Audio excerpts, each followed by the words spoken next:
Well, it looks like Kamala Harris is going to be the next president of the United States, or Biden will be, I guess. He'll be the figurehead anyway. But I really didn't see that coming. Biden had no energy in his campaign compared to Trump. I didn't see much enthusiasm for Biden or Kamala. And it also seems like there's some accusations of fraudulent activity. We'll see how that plays out in court, but unless a massive conspiracy is uncovered, I don't see these results being overturned. Now, as a libertarian, I should be upset, but I'm not. I think this could be a good thing. It's much worse to have the figurehead of the U.S. claim to be very libertarian, as Trump did, or claim to be a huge proponent of free markets and capitalism, yet behave like yet another big government neocon. Trump implemented massive tariffs that increased costs on businesses and consumers, and he begged the Federal Reserve to keep interest rates low so he can benefit from all the same favorable policies they gave Obama, which Trump, by the way, called Obama out on, but then once he gets into office, he clams up on that real fast and never mentions it again. Same for the unemployment rate. He'd always call Obama out for being disingenuous over the unemployment rate, only appearing good due to the labor participation rate going into the gutter. And Trump was right. He was right when he called Obama out for being disingenuous, but again, once he gets into office, it's as if that was never a factor to be considered to begin with.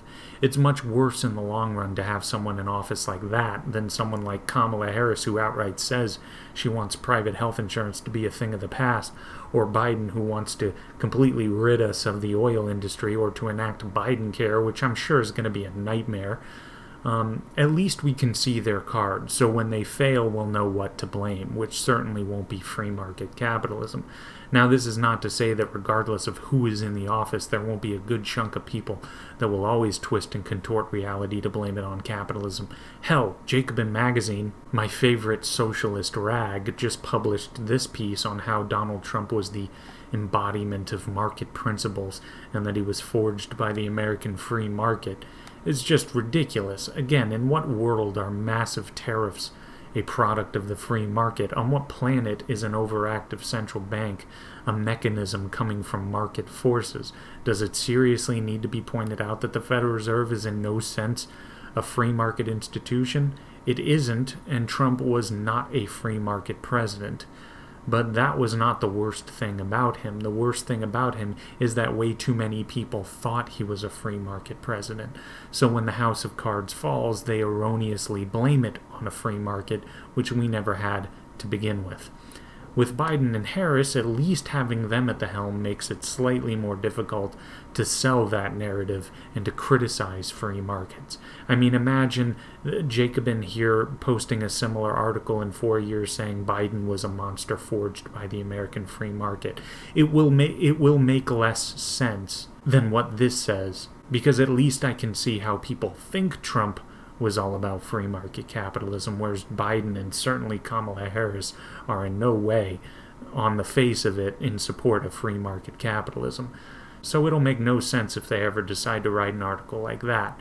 When their pet projects fail and they're not able to centrally plan us into prosperity, we'll have another crash like in 2008, which is terrible, but it was the crash of 2008 that started turning a lot of heads into the libertarian direction, me being one of those people.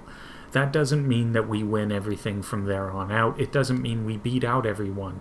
It just means that we go a bit further down that road of garnering more support and having more people be open to this idea that the best ideas don't lie within the Republican or Democratic Party. They're both highly anti-capitalistic and they both enact massive government growth. I would much rather have statism be on full display so it's easier for the average person to know what to blame, rather than having someone give lip service to free markets but still behave like a statist, so when they fail, people erroneously blame capitalism. I'm not a collapsitarian, and I'm not an accelerationist. I don't want statism or socialism to be implemented on a massive scale just so we can learn the hard way as to why they're bad ideas. I don't want that, but it seems more and more as if we don't have a choice. It's sad that we have to learn that way, but in the end I am hopeful. It's unfortunate that we'll take a massive dose of something that will hurt us, but it will help us realize what in fact did hurt us, and that sure isn't economic liberty, right? We don't have a problem with being too free in the US, although I really hope to have that problem at some point in my life. But that's all for now. Like and subscribe, and take it easy.